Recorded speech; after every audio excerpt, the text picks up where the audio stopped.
So let's see order by command again, क्योंकि कल मैंने आपको ऑर्डर बाय में सिर्फ एक फील्ड पे असेंडिंग ऑर्डर या डिसेंडिंग ऑर्डर में ऑर्डर बाय करके दिखाया था। अब अगर मान लीजिए कि मैं क्या करता हूँ, I am going to enter the name, one more students name who is having same name, तो इंसर्ट इनटू एएमपीएल वैल्यूज, ठीक है, और मैं आईडी डाल देता हूँ 205 कॉमा, और यहाँ पे मैं गगन ही लिख देता हूँ कॉमा, ठीक है, और इसका एड्रेस दे देता हूँ मैं जम्मू, ठीक है। सैली, चलो कुछ सैली डाल देता हूँ इसको, okay, and date of birth मैंने डाल दिया 2006 11/05, ठीक है। So now I have inserted one record and now we are having the two गगन। अब मैं यहाँ पे कमांड यूज करूंगा select star from EMPL order by name, और डिसेंडिंग या असेंडिंग जो भी ऑर्डर करना चाहें आप कर सकते हैं, और यहाँ पे मैं असेंडिंग ऑर्डर करके दिखाता हूँ असेंडिंग, ठीक है। असेंडिंग के लिए असेंडिंग लिखना कंपलसरी नहीं है, बाय डिफॉल्ट भी असेंडिंग होता है। Now the problem is that कि यहाँ पे गगन जो है दिल्ली और जम्मू में देखा जाए, तो अगर मैं डिसेंडिंग ऑर्डर में देखूं या असेंडिंग ऑर्डर में देख रहा हूं, तो यहाँ पे दिल्ली पहले आ रहा है, जम्मू बाद में आ रहा है। मैं इसका उल्टा चाहता हूँ, मैं चाहता हूँ जम्मू पहले हो जाए या दिल्ली बाद में आ जाए, ठीक है। मान लो मैं डिसेंडिंग ऑर्डर में करता हूँ और नेम को असेंडिंग ऑर्डर में रखना चाहता हूँ, समझ रहे हो। मैं दो कॉलम पे ऑर्डर वाइज लगाना चाहता हूँ, एक को असेंडिंग में और एक को डिसेंडिंग में। तो पहले तो ये देखते हैं कि how we can apply the conditions on multiple, हम ऑर्डर वाइज मल्टीपल कैसे लगाएंगे। सेलेक्ट स्टार फ्रॉम EMPL और यहाँ पे ऑर्डर बाय में आपको क्या करना है, आपको यहाँ पे मल्टीपल कॉलम्स के नाम लिखना है। इसको टू लेवल ऑर्डरिंग कहते हैं, ठीक है, कि हम दो लेवल्स पे रिकॉर्ड को अरेंज कर रहे हैं, नेम और सेकंड मैंने यहाँ पे एड्रेस लगा दिया, ठीक है, नेम और एड्रेस लगा दिया। अब यहाँ पे मैं क्या कहता हूँ, मैं कहता हूँ कि नेम को तो असेंडिंग ऑर्डर में रखो बट एड्रेस को डिसेंडिंग ऑर्डर में कर दो।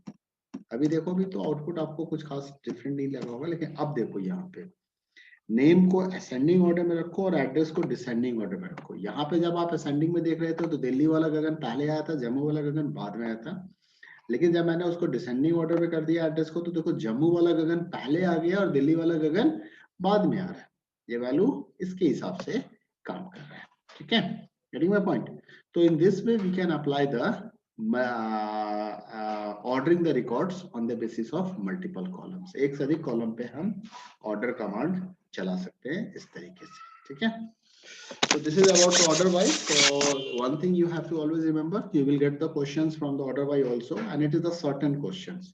एक certain questions आपको यहाँ से मिलने वाला है order by से। चलिए, next we are going to talk about some more options. अब हमने select command में देखो order by तक का देख लिया है, further हमें इसमें अब group by और having clause के बारे में जानना है, but that we will discuss later whenever I am going to discuss about the aggregate function. जब आपसे मैं aggregate functions के बारे में बात करूंगा तब मैं उसके बारे में बात करूंगा। अब बात आती है inserting data into another table. मान लीजिए हमारे पास एक टेबल है, सपोज कीजिए हमारे पास दो टेबल है यहाँ पे। अगर मैं यहाँ पे शो टेबल्स कर देता हूँ, शो टेबल्स, तो एक हमारे पास इंप है और एक हमारे पास EMPL है। मैं यहाँ पे डिस्क्राइब इंप करता हूँ, डिस्क्राइब इंप में देखता हूँ यहाँ पे 4 कॉलम है, डिस्क्राइब EMPL करता हूँ, EMPL और यहाँ पे, ठीक है। अब अगर मान लीजिए कि मैं कहता हूँ कि I want to create a table, मैं एक टेबल क्रिएट करना चाहता हूँ, लेकिन मैं चाहता हूँ कि जो टेबल मैं क्रिएट कर रहा हूँ उस टेबल के अंदर, ठीक है, उस टेबल्स के वो टेबल ऑटोमेटिकली क्रिएट हो जाए और उसके अंदर रिकॉर्ड भी इंसर्ट हो जाए। तो उसके लिए कमांड होता है हमारे पास create table.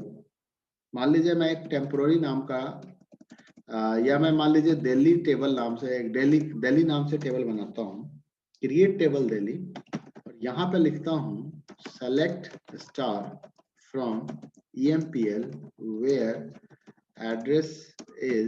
Address equal to Delhi, ठीक है। तो मैंने क्या किया, देखो मैंने यहाँ पे एक टेबल भी क्रिएट कर दिया। अब मैं आपको यहाँ पे शो टेबल्स कर रहा हूँ, ध्यान से देखना।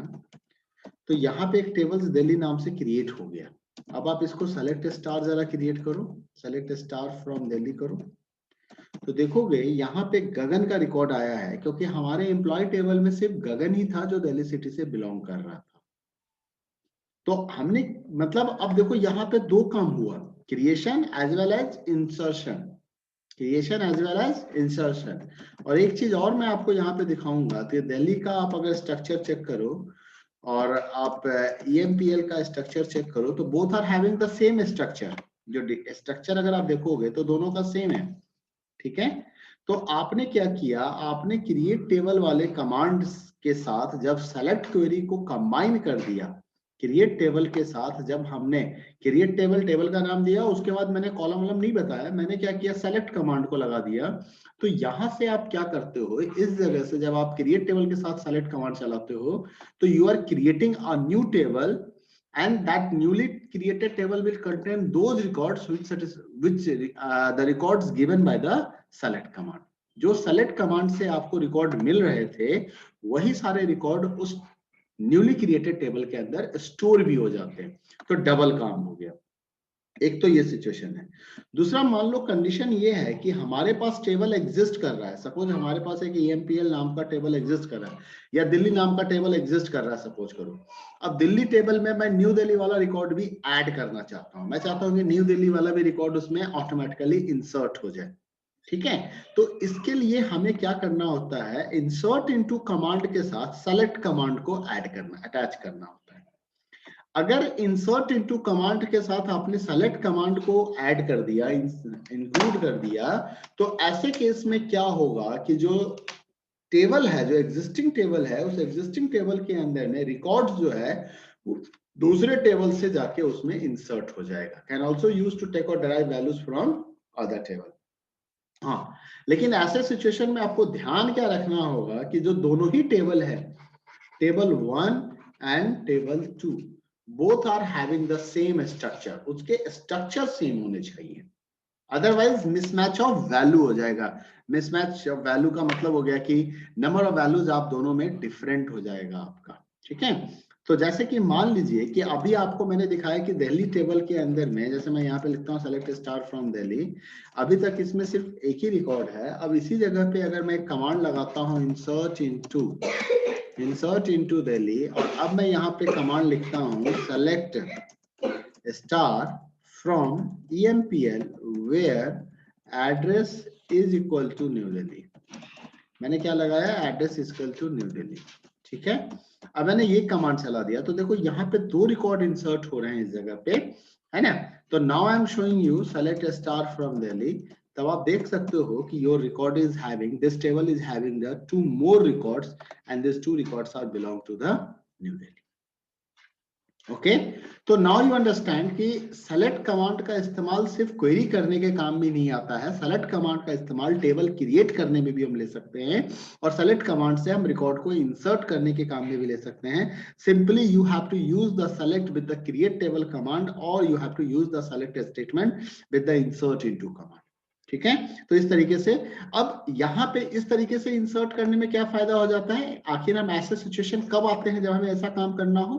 तो मान लीजिए आपसे कह दिया जाए, आपके पास एक स्टूडेंट टेबल है, ठीक है, आपके पूरे स्कूल की इंफॉर्मेशन, पूरे कॉलेज का इंफॉर्मेशन है, वहां पे एक ऑर्गेनाइजेशन का कंप्लीट स्टूडेंट के इंफॉर्मेशन है। अब किसी ने ये कह दिया कि, और मान लो आपके सारे स्टूडेंट जो हैं अलग अलग हाउस से बिलोंग करते होंगे, है ना, अलग अलग ग्रुप में रखे गए होंगे।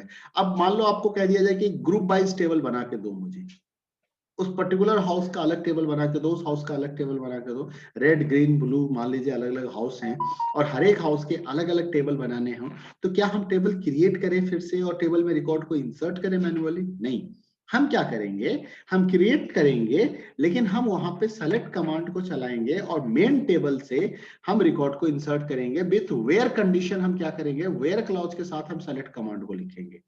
तो जब वेयर क्लॉज के साथ आप सेलेक्ट कमांड को यूज करोगे, इस तरह से क्राइटेरिया लगा के फिल्टर करके, तो ऑटोमेटिकली क्या होगा, आपको सिर्फ इस कमांड को 4 बार, क्रिएट टेबल कमांड को 4 बार लिखना है और सेलेक्ट कमांड को यूज करना है, ऑटोमेटिकली 4 टेबल क्रिएट हो जाएगा 4 हाउस के लिए।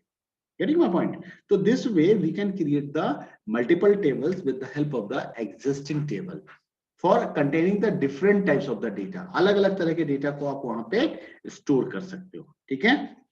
अगर मान लीजिए, सपोज मान लो कि मैं एक दूसरा टेबल बनाना तो चाहता हूं, I want to create a table, तो मैं क्रिएट टेबल करना चाहता हूं। मेरे पास एक क्रिएट टेबल, मान लीजिए कि मैंने टेम्प नाम का एक टेबल क्रिएट किया, ठीक है। और क्रिएट टेबल टेम्प के साथ मैं चाहता हूं कि सिर्फ सर्टेन कॉलम ही आए उसका। मैं ई कोड चाहता हूं, मैं नेम चाहता हूं और मैं सैलरी चाहता हूं। मैं यही कॉलम चाहता हूं सिर्फ वहां से, फ्रॉम EMPL। तो अब मैंने इतना ही कमांड लगा दिया। अब अगर मैं यहाँ पे सेलेक्ट स्टार करूंगा, सेलेक्ट स्टार फ्रॉम टेम्प, तो अब देखो इसमें सिर्फ 3 ही कॉलम आएगा। जब मैंने स्टार लगा के किया था, यहाँ पे जब सेलेक्ट क्वेरी के साथ स्टार लगाया तो सारे कॉलम आ गए थे। टेबल हमारा फिर से क्रिएट हो गया, यहाँ पे एक टेबल क्रिएट भी हुआ और उसमें 10 रिकॉर्ड इंसर्ट भी हो गया ऑटोमेटिकली। तो देखो, but this table is having the only 3 columns. तो इस तरीके से आप क्राइटेरिया लगा सकते थे, इस तरीके से आप रिकॉर्ड को इंसर्ट कर सकते हैं, टेबल क्रिएट भी कर सकते हैं। Got it? So this is about the how to create the table with the help of the existing data, existing table, and how can insert the record with the help of the existing table. तो अब ये समझ में आ गया। Now we are going to modify the data in a tables. What is the meaning of the modify? अब आपको कई sometime you want to change the value. Record आपने मान लीजिए इंसर्ट कर दिया, उस रिकॉर्ड में किसी तरह का करेक्शंस करना है। You feel that कि there is some correction is required. तो how you will do these corrections? अब उस corrections को कैसे करेंगे? तो you can do the correction with the help of the update command. You can do the corrections with the help of the update command. There is the update command in a MySQL. That update command help you to do the updation. Okay. So update command specifies the rows to be changed using the where clause. अगर मान लीजिए update का 2 use है। एक तो ये है कि आपने सिंपली अपडेट कमांड चला दिया।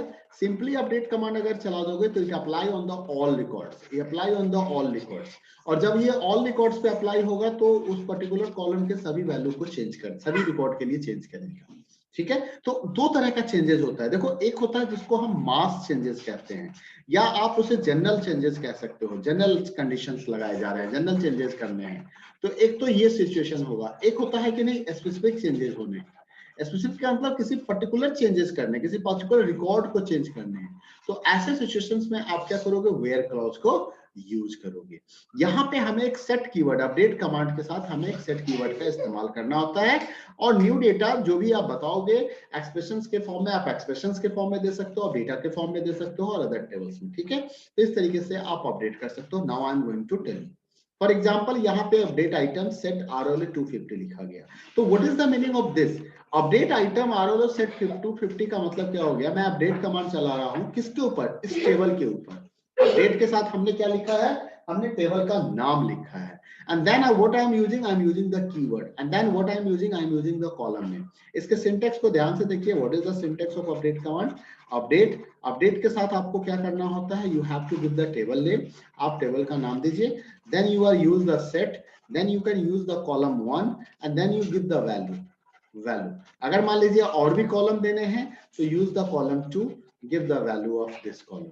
अगर और कॉलम भी देने हैं मान लीजिए तो you can use the column 3 and give the value of this. Update आपको एक ही बार यूज करना है। You have to use the update only 1 times.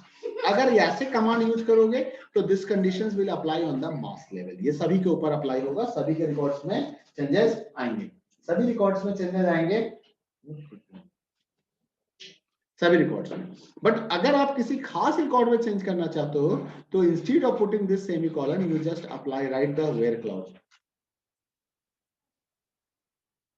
Apply the where command. Where clause को यहाँ पे ऐड करो और एक कंडीशन लगा दो कुछ इस तरीके से, where I code is equal to this. अब देखो यहाँ पे मल्टीपल कॉलम्स को चेंज करके दिखाया जा रहा है। सेट कमांड का एक ही बार यूज किया गया, then where clause. Where clause का यूज क्या है? सर्टेन रिकॉर्ड्स में चेंज करना चाहते हैं हम, चाहते हैं कि सिर्फ इसी रिकॉर्ड में चेंज हो, हम चाहते हैं इन सारे रिकॉर्ड में जो इस कंडीशंस को सेटिस्फाई कर रहे हैं इनके अंदर ही चेंजेस हो। तो फॉर दैट पर्पस, अच्छा, आप एक्सप्रेशंस भी लिख सकते हो, आप वैल्यू को अपडेट भी कर सकते हो। मान लो उसकी वैल्यू को मैं 2 टाइम्स करना चाहता हूँ तो मैंने क्या लिखा? Gross equal to gross multiply 2। आप कंडीशंस आप और क्लॉज के साथ भी लगा सकते हो, इन क्लॉज के साथ भी लगा सकते हो, बिटवीन क्लॉज के साथ भी लगा। तो आप जो भी आपने सेलेक्ट कमांड के साथ यूज किया था उन सभी को यूज करके आप यहाँ पे कंडीशंस अप्लाई कर सकते हैं। तो चलिए अब जैसे मान लीजिए यहाँ पे एक सैलरी है, अब मान लीजिए सभी की, मैं टेम्प टेबल की बात कर रहा हूँ, टेम्प टेबल में जैसे कि हमें यहाँ पे सैलरी दिख रहा है, मैं चाहता हूँ कि सबकी सैलरी 2 टाइम्स हो जाए, सबकी सैलरी 2 टाइम्स हो जाए। तो मैंने क्या कमांड लगाया, मैंने लगाया अपडेट, टेबल का नाम दिया टेम्प, सेट सैलरी, सैलरी को क्या करना चाहता हूँ, सबकी सैलरी को +20 करना चाहता हूँ। अभी मैं सबसे पहले सबकी सैलरी में 1000 ऐड करना चाहता हूँ, तो चलो मैंने ऐड कर दिया। तो देखो अब सभी की सैलरी चेंज हो गई। अगर मैं सेलेक्ट स्टार करता हूँ तो यू कैन कंपेयर, लास्ट के 3-4 रिकॉर्ड यहाँ पे दिख रहे हैं and you can see it here also, सबके रिकॉर्ड 1000 से इंक्रीज हो गए। तो इस तरीके से हम क्या किया, हमने सभी में चेंज कर दिया। लेकिन इसी जगह पे अगर मान लीजिए मैंने अपडेट कमांड चलाया और मैंने यहाँ पे सेल मल्टीप्लाई या सेल डिवाइड 2 कर दिया, सबकी सैलरी हाफ कर दी, है ना, लॉकडाउन के टाइम में भी सबकी सैलरी हाफ हो चुकी है, तो हमने यहाँ पे सैलरी को हाफ कर दिया और इसके साथ मैंने वेयर कंडीशन लगा दिया। एक तो हो गया कि मैंने सबका हाफ कर दिया, एक तो हो गया कि मैंने सबका हाफ कर दिया, तो देखो सभी की सैलरी आधी हो गई यहाँ पे, all are getting the 50% salary. लेकिन इसी जगह पे अगर मैं मान लीजिए ये कर देता कि सैलरी मल्टीप्लाई 2, अब मैं डबल करना चाहता हूँ, किसका डबल करना चाहता हूँ, वेयर ई कोड। अब ई कोड किसका किसका ई कोड है, तो मैं मान लीजिए 4-5 ई कोड लिख देता हूँ, ई कोड इन मैं 101 की बढ़ा देता हूँ, तो 104, ओके 203, मैंने इन 3 आदमी के सैलरी को डबल कर दिया। तो देखो इन 3 रिकॉर्ड्स में ही चेंजेस आए होंगे, 101 का डबल हो गया होगा, ओके 104 का डबल हो गया होगा, ओके एंड 203 का डबल हो गया होगा। तो now let's see the records, अगर रिकॉर्ड्स को चेक कीजिए तो देखिए इनका रिकॉर्ड, इनकी सैलरी डबल हो गई है ना। तो इस तरीके से क्या कर सकते हैं, आप वैल्यू को चेंज कर सकते हैं। अब अगर मान लीजिए कि किसी के मल्टीपल्स वैल्यू चेंज करने हैं, अलग अलग चेंज करने हैं, है ना, सभी कॉलम्स में कुछ वैल्यू सब 2-3 कॉलम की चेंज करनी है। सपोज करो कि मैं एम्प्लॉय टेबल की फिर से बात करता हूँ, सेलेक्ट स्टार फ्रॉम EMPL, ठीक है, एम्प्लॉय टेबल में आ गए। अब मान लीजिए कि 2 कॉलम्स में चेंज क्या करने हैं, डेट ऑफ बर्थ भी डालने हैं, ठीक है, और सैलरी में भी कोई चेंज करना है सपोज करो, या नाम भी चेंज करना है और डेट ऑफ बर्थ, सारे इंफॉर्मेशन डालने हैं। तो देखो मैं क्या लिखता हूँ यहाँ पे, अपडेट EMPL, ठीक है, सेट मैंने क्या लिखा, सेट। पहला कॉलम है नेम इक्वल टू, मैं यहाँ पे कर देता हूँ सक्षम, ठीक है, सक्षम नहीं है ना अपने पास, नहीं है, ओके। उसके बाद दूसरा कॉलम है एड्रेस इक्वल टू, मैं लिख देता हूँ यहाँ पे पुणे, ओके। तीसरा कॉलम है सैलरी इक्वल टू, मैं यहाँ पे लिख देता हूँ 5000, ओके। चौथा कॉलम है DOB इज इक्वल टू, लिख देता हूँ 2004 3, ठीक है। अब अगर मैं यहाँ पे सेमीकोलन लिख के एंटर की दबा दूंगा ना, तो ये सभी का नाम सक्षम ही हो जाएगा, सभी का एड्रेस पुणे हो जाएगा, सभी की सैलरी 5000 हो जाएगी। लेकिन मैं चाहता हूं कि नहीं, सिर्फ ये 107 वाले का रिकॉर्ड का चेंज हो, तो क्या लिखूंगा, where E code is equal to 107 semicolon, and now you can see. अब रिकॉर्ड को देखो तो यहाँ पे 107 का रिकॉर्ड देखो इसका डेटा चेंज हो गया, ठीक। तो इस तरीके से you can do the update command. So now you understand how can use the update command. And one thing you have to know, update is a DML command. It is not DDL command. It is DML command. The next command is the deleting. अब हमें records को delete करने हैं। देखो हमने record insert करना सीखा, हमने रिकॉर्ड्स को मॉडिफाई करना सीखा, at last we are going to delete the record. Sometime क्या होता है कि we are inserting the unwanted records, हम कुछ अनवांटेड रिकॉर्ड्स इंसर्ट कर देते हैं। तो ऐसे अनवांटेड रिकॉर्ड्स को क्या करना होता है, हमें टेबल से रिमूव करना होता है। तो we are using the delete command, हमें डिलीट कमांड चलाना होता है। तो for that purpose we are using the delete command that is used to delete the records. The delete command removes rows from a table. हम records को remove करते हैं, and ध्यान रखना है this will remove the entire rows. ऐसा नहीं होगा कि ये आप ये सोच लो कि जब आप remove करने जाओगे तो ये हम कह देंगे कि अच्छा ठीक है भैया इस टेबल में से ऐसा करो, इस रिकॉर्ड के अंदर से प्रशांत वाले में से ऐसा करो, इसका एड्रेस कॉलम रिमूव कर दो, प्रशांत के अंदर से सैलरी रिमूव कर दो, प्रशांत के अंदर से DOB रिमूव कर दो। नहीं, प्रशांत के अंदर से अगर आपको कोई इंडिविजुअल वैल्यू को रिमूव करना है तो that is means you have to give the null value, तो that is the update command. अगर आप रिमूव करोगे तो ये पूरा कंप्लीट रिकॉर्ड रिमूव होगा। अगर आप रिमूव करोगे तो ये कंप्लीट रिकॉर्ड रिमूव होगा। जिस भी रिकॉर्ड को आप रिमूव करोगे वो कंप्लीट रिमूव होगा। ऐसा नहीं उसका part of the column remove होगा। कॉलम रिमूव नहीं होता, कॉलम ड्रॉप होता है। That is the another command, that is the another command, that is not like this way. Okay, तो आपको क्या करना होगा, आपको यहाँ पे रिमूव डिलीट कमांड चलाना होगा। तो कैसे आप डिलीट कमांड यूज करोगे? For that purpose we are using the delete command. And delete command को यूज करने का तरीका है डिलीट फ्रॉम टेबल नेम। जब भी आप डिलीट करते हो तो एक एंटायर रो को डिलीट करेगा, किसी इंडिविजुअल फील्ड वैल्यू को डिलीट नहीं करेगा। तो कोई फील्ड आर्गुमेंट की जरूरत इसको नहीं होती है। Okay, like this delete from employ. अगर आपने सिर्फ इतना ही लिखा, then it's going to remove the all records. It will remove all records, जितने भी रिकॉर्ड्स हैं सभी डिलीट हो जाएंगे यहाँ से। It will remove all records, ठीक है। डिलीट फ्रॉम कमांड से ये सारे रिकॉर्ड्स। लेकिन इसके साथ अगर आपने वेयर क्लॉज यूज कर लिया, आपने सिर्फ डिलीट फ्रॉम नहीं लिखा, आपने क्या किया, आपने वेयर क्लॉज भी यूज किया। आपने यहाँ पे वेयर ग्रॉस, ये इस तरीके से आपने कंडीशंस भी लगा दिए। तो ऐसे केस में क्या होगा, now it's not going to remove the all records, it's going to remove the specific record which satisfy this condition. अब ये सिर्फ उसी रिकॉर्ड को डिलीट करेगा जो इस कंडीशन को सेटिस्फाई कर रहा है, जिसकी सैलरी, जिसकी ग्रॉस इनकम लेस देन 2200 है ना। तो सिर्फ उसी को। तो वेयर क्लॉज का अगर यूज नहीं करोगे तो then it's going to delete the all records, otherwise it's going to remove the those records which satisfy the condition, ठीक है। तो इस तरीके से आप रिकॉर्ड्स को डिलीट कर सकते हैं। तो चलिए लेट्स सी कि how we are going to delete the record. तो डिलीट रिकॉर्ड के लिए यहाँ पे आपको कमांड करना होगा। अब चलिए मैं यहाँ पे शो टेबल से एक बार कर लेता हूँ और चेक करता हूँ कि हमारे पास कौन कौन सा है। हमारे पास एक टेम्प टेबल है, हमारे पास एक दिल्ली टेबल है। तो now I am going to show the record, select star from temp. अब अगर मान लीजिए कि मैं उस रिकॉर्ड को डिलीट करना चाहता हूँ जिसका ई कोड 2 से स्टार्ट होता है, तो मैं क्या लिखूंगा, delete from temp where E code like 2, where e code like 2%, जिसका e कोड 2 से स्टार्ट होता है, ऐसे वाले रिकॉर्ड को डिलीट कर दो। तो देखो इसने 3 रिकॉर्ड को डिलीट कर दिया। नाउ यू चेक दैट कि this 3 records are not available in your temporary table. This 3 records are not available under your temporary table. Okay, अगर मान लीजिए कि मैं उस रिकॉर्ड को डिलीट करना चाहता हूं जिसकी सैलरी नल है, तो मैं क्या लिखूंगा, select delete from temp where sal is equal to null। नहीं, sal is null, null के साथ हमेशा is ऑपरेटर। अब देखिए वो रिकॉर्ड डिलीट हो गया। अब कोई रिकॉर्ड नहीं है जिसकी सैलरी null है। तो in this way we can delete the record. अगर मैं एंटायर टेबल को ही डिलीट करना चाहता हूँ, ड्रॉप यहाँ पे रिमूव है ना, तो मैं क्या लिखूंगा, डिलीट फ्रॉम टेम्प। और मैं यहाँ पे जैसे ही एंटर की दबाऊंगा तो now it's going to remove the all records, all सारे इंफॉर्मेशन को डिलीट कर देगा। And you can see that कि now this table is becomes empty. अब यहाँ पे कोई रिकॉर्ड नहीं है। लेकिन इसका मतलब ये नहीं कि दिस टेबल इज डिलीटेड। एक चीज आप ध्यान रखिएगा, इसका मतलब ये नहीं है कि दिस टेबल इज डिलीटेड। ये टेबल डिलीट नहीं हुआ है, it's only deleted the records. अगर मैं यहाँ पे सो टेबल्स करूंगा तो in this so tables you will find the temp table also. It's you can find the Delhi table, employee table in with temp table also।